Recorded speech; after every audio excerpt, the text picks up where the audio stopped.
Latest updates as police continue to search for killers in Saturday's deadly shooting. In total, 21 people were shot, 4 killed, 17 others hurt. Today, we learned 12 of the victims who were hurt are now out of the hospital, while 5 others are still being treated. Local and federal officials say they've received more than 50 tips in the last 24 hours, and they're now offering a 6-figure reward. Throughout the show, you'll see a QR code on the bottom of your screen. You can scan it to give police any information that helps them arrest the gunman in this case. We're going to continue our coverage with WVTM 13's Lisa Crane, live and local in Birmingham, where the community is in mourning right now, Lisa. Yeah, you know, there is an area right behind me in front of the Hush Hookah and Cigar Lounge here where folks have been coming to pay their respects. They're dropping off mementos for the victims. It's kind of difficult to see from this perspective, so take a look at some video we shot just a few moments ago of the flowers, the cards, the balloons, all the stuffed animals that have been dropped off here. Many of the people coming to pay their respects didn't know any of the victims, but they say they are touched by the gravity of 21 people being shot here. Now you are taking a look at the victims killed in that shooting. They are Taj Booker, Carlos McCain, Anitra Holloman, and Roderick Patterson Jr. And we spoke with Taj Booker's aunt today. Her only son, Taj's cousin, Verdarius Everson, was with Taj in that line Saturday night.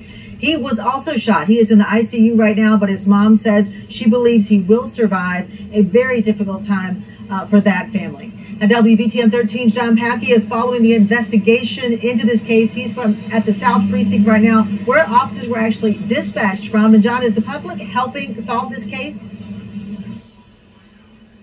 Well, Lisa, even before this morning's press conference with the mayor, the police chief, and the FBI, the Crime Stoppers branch locally had already received at least 50 tips from the community, and that was before a huge historic announcement that actually provided an increased incentive for more people to step up. Now, the investigators in this case are recruiting the public's help to actually bring the shooter or shooters to justice. 21 total victims, 4 died, 4 more suffered life-threatening gunshot wounds like we mentioned. Today, police confirmed that a dozen of those victims have been released from the hospital. As of this morning, no suspects were in custody, but Crime Stoppers has announced a $50,000 reward. You heard that right. It's its largest ever, which goes to anyone with information which leads to an arrest. On top of that, the FBI is willing to match that amount for a tip which puts the shooter in prison. Birmingham's top FBI agent hopes those with a key to the case will pick up the phone.